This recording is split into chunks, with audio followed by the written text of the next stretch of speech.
عطا تارڑ جو پوری قوم کو نیشنل ٹی وی پہ بلیم گیمنگ سکھا کے گئے ہیں نا، اینڈ آئی تھنک وہ امام بارگاہ میں ہی پریس کانفرنس ہو رہی تھی، اس پاک جگہ پہ بیٹھ کے قرآن کی آیات بیچ میں بول کے جو ہمیں بلیم گیمنگ سکھا کے گئے ہیں، میں ان کو ذرا بتا دوں عوام کو بھی، اور جو وہاں عالم بیٹھے ہوئے تھے، کہ حضرت علی علیہ السلام نے اس کے بارے میں کیا بولا ہوا ہے۔ ڈائریکٹ بولا ہے کہ دوسروں کو بلیم نہیں کرنا تم نے جو اپنی تمہاری غلطیاں ہیں، لیکن اپنے آپ کو تم نے بلیم کرنا ہے، جو تمہارے فیلیئرز ہیں، جو تم چیزیں نہیں کر سکے، کچھ ٹھیک کر سکتے تھے لیکن یہ چیز ان کو یاد نہیں ہے۔ حضرت علی نے یہ بھی فرمایا ہے کہ بدترین شخص وہ ہے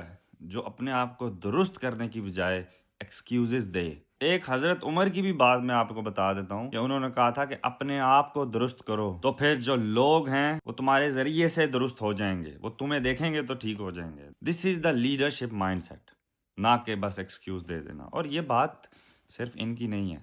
I'm not blaming just عطا Tarar, it's not the case۔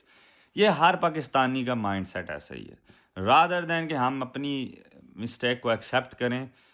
کیونکہ اس میں ہمت چاہیے ہوتی ہے۔ ہم لوگ بس کوئی چوہا راستہ نکالتے ہیں، اس نے مجھے شروع میں یہ کیا تھا تو میں اب یہ کر رہا ہوں تو اس وجہ سے میں نے یہ کیا، rather than just saying کہ بھائی یہ کام ابھی میرے سامنے میں نے کیا نا، ہاں جی میں نے کیا، میں اب ٹھیک کروں گا۔ اب اس کا نقصان یہ ہوتا ہے ایکسکیوزز کرنے کا کہ جب آپ اپنی مسٹیکس کو ایکسیپٹ ہی نہیں کرتے،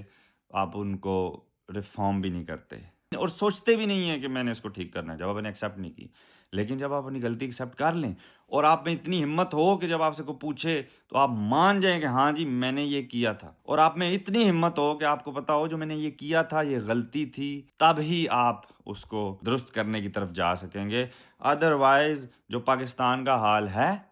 وہ یہی رہے گا، نہ ہی اس سے ایمپتھی آتی ہے انسان میں، کیونکہ جب آپ کسی دوسرے پہ بلیم کریں گے تو پھر آپ اپنے آپ کو اس کی جگہ رکھ کے سوچ کیسے سکیں گے؟ اور یہ کام ہمارے گورنمنٹ آفیشلز کیوں کرتے ہیں؟ کیونکہ وہ ہم میں سے ہی گئے ہیں، اور ہم کیوں ٹھیک نہیں ہو رہے؟ چلیں جو ہماری پیڑھی بڑی ہو چکی ہے نا وہ تو ہو گئی ہے، اب جو بچے ٹین ایجرز ہیں، جو اب جن کے بچے پیدا ہوں گے، ان کو تو یہ بات سمجھ آ جانی چاہیے، وہ اب کم از کم اپنے بچوں کو ٹھیک کریں، کیونکہ ہمارے ہی بچوں میں سے آگے جا کے ان سیٹس پہ بندے بیٹھیں گے، کوئی اور باہر سے آ کے نہیں بیٹھے گا۔ اگر ہم بھی انہی کے نقشے قدم پہ چلے تو ہم میں اور ان میں فرق کیا رہ جائے گا؟ دس از what I want you to learn from this video rather than کہ آپ بلیم سٹارٹ کر دیں۔ آپ اپنے آپ پہ بلیم لیں، کیونکہ ہم ایز اے قوم ایسے ہیں، تو ہمارے اوپر لیڈرز بھی ایسے بیٹھے ہیں۔